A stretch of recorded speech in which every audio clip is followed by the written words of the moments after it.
Good evening, কেমন আছেন সবাই? আশা করছি সবাই খুব ভালো আছেন। আমিও ভালো আছি। প্রতিদিনের মতো আজকে আরেকটি নতুন ব্লগ নিয়ে চলে আসলাম আপনাদের সামনে। তো আজকে সম্পূর্ণ ভিন্ন রকমের একটি ব্লগ নিয়ে এসেছি। আজকে মূলত পুজো উপলক্ষে শপিং করতে গিয়েছিলাম। তো কি কি কেনাকাটা করেছি, কি কি দেখলাম, কি কি রয়েছে এবং ভিডিওর লাস্টে অবশ্যই একটি ধামাকা রয়েছে, তার জন্য অবশ্যই পুরো ভিডিওটি দেখতে থাকুন। ভিডিওর লাস্টে রয়েছে আপনাদের জন্য একটা ধামাকা। তো চলুন কি কি কেনাকাটা করলাম, শপিংয়ে কি কি ছিল তাই দেখাচ্ছি। তো এই তো শাড়ি কেনার জন্য চলে এসেছি। তো প্রথমে মার জন্য শাড়িটা কিনে নিচ্ছি, যেহেতু শাড়ি কিনতে বেশি সময় লাগে তার জন্য ভাবলাম মার জন্য শাড়িটাকে কিনে নিই, তারপর বাকি কেনাকাটা হবে। মূলত ফ্যামিলির আর কি সবাই চলে এসেছি শপিং করতে। অনেক বছর পরই আর কি সবাই একসাথে শপিং করতে বের হয়েছি। মূলত এভাবে আর সবাই মিলে একসাথে অনেক বছর হয়েছে শপিং করা হয় না একসাথে আর কি, আলাদা আলাদাভাবেই হয় বেশিরভাগ। কিন্তু এবার একসাথেই শপিং করতে চলে এসেছি। তো এখানে বেশ সুন্দর সুন্দর শাড়ি ছিল, অনেক রকমের শাড়ি দেখছিলাম, অনেক দোকান ঘুরেই দেখছিলাম যেটা ভালো লাগে আর কি সেটা নেব। তো এই শাড়িটা মার বেশ পছন্দ হয়েছে, বলছিল এই শাড়িটা নেবে।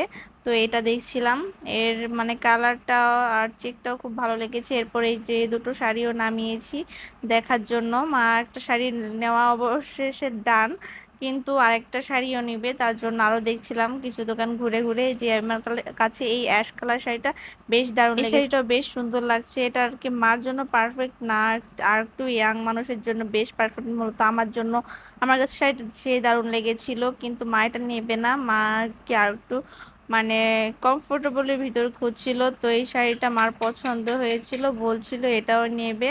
তো এখানে আবার চলে আসলাম আড়ংয়ে আমার বেবির জন্য কেনাকাটা করতে। মার দুটো শাড়ি ডান অলরেডি কেনা, তো এখন বেবির জন্য কিনবো তাই আড়ংয়ে চলে এসেছি।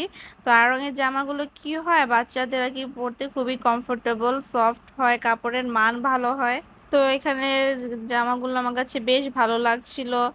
আসলে সবাই মিলেই ড্রেস দেখছিলাম, যার যেটা ভালো লাগে সবাই বের করছিলাম যে কোনটা ভালো লাগে বেবির জন্য, কোনটা নেওয়া যায়। তো মানে আমার বেবির এই নিয়ে দ্বিতীয় পুজো আর কি, যেহেতু এর আগে বাবু আরো একটু ছোট ছিল তখন প্রথম পুজোটা পড়েছে, আর এই নিয়ে বেবির মানে দুটো পুজো, তখন প্রচন্ড ছোট ছিল। তো সেই হিসেবে বেবির জন্য খুবই মানে এক্সাইটিং ছিলাম, বেবির জন্য কিনবে, এই ড্রেসটা খুবই ভালো লাগছিল। তো বাবুর জন্য কেনাকাটা ডান। এইদিকে ভাইয়া মানে দাদা ভাই আবার আড়ংয়েই কিছু টি শার্ট দেখছিল, টি শার্টগুলো পছন্দ হয়নি।